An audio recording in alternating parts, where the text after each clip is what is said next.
بسم اللہ الرحمن الرحیم۔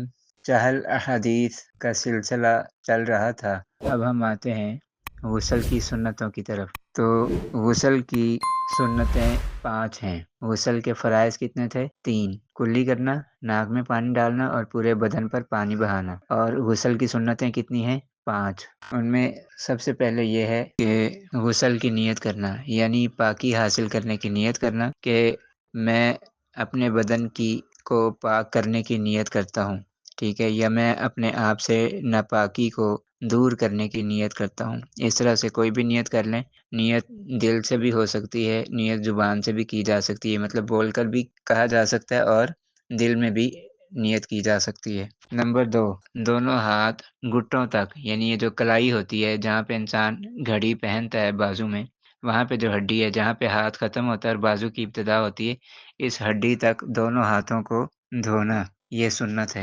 نمبر 3 یہ ہے کہ استنجا کرنا اور بدن پر جس جگہ نجاست لگی ہو اسے دھونا اور اسے دھو کر پاک کرنا۔ مطلب یہ ہے کہ ایک تو انسان یہ ہے کہ اگر کوئی اس کو حاجت ہے واش روم میں، یعنی پیشاب پخانہ وغیرہ، تو وہ کر کے اس کو دھو لے، اس کو استنجا کرنا کہتے ہیں۔ اچھی طرح دھو لے، پاک کر لے۔ 3 مرتبہ جو ہے نا پانی سے دھونے سے استنجا ہو جاتا ہے اور انسان کا بدن پاک ہو جاتا ہے۔ تو استنجا کرنا اور اس کے بعد بدن کے جس حصے پر بھی کوئی گندگی، کوئی ناپاکی، کوئی نجاست لگی ہو تو اس کو اچھی طرح وہاں سے دھو لینا تاکہ وہ جگہ پاک ہو جائے۔ اور نمبر 4 یہ ہے کہ جو وضو کا مسنون طریقہ ہے اس طریقے سے 1 مرتبہ وضو کر لینا، یہ غسل کی چوتھی سنت ہے۔ اور اس کے بعد غسل کی 5ویں سنت یہ ہے کہ پورے بدن پر 3 مرتبہ پانی بہانا، یعنی سارے جسم پر اس طرح سے پانی بہایا جائے کہ 3 مرتبہ اگر پورے جسم پر پانی بہہ جائے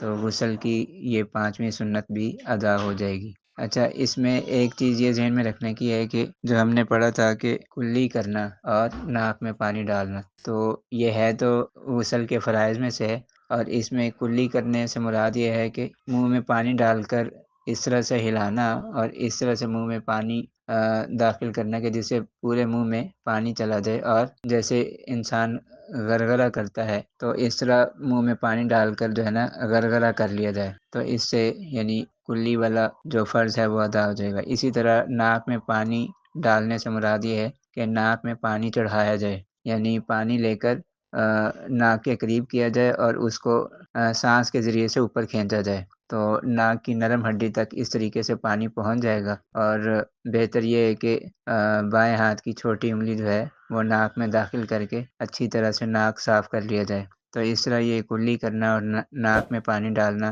جو غسل کے 2 فرائض ہیں وہ اس طریقے سے ادا ہو جائیں گے۔ اللہ تعالیٰ مجھے اور آپ کو اس پر عمل کرنے کی توفیق عطا فرمائے۔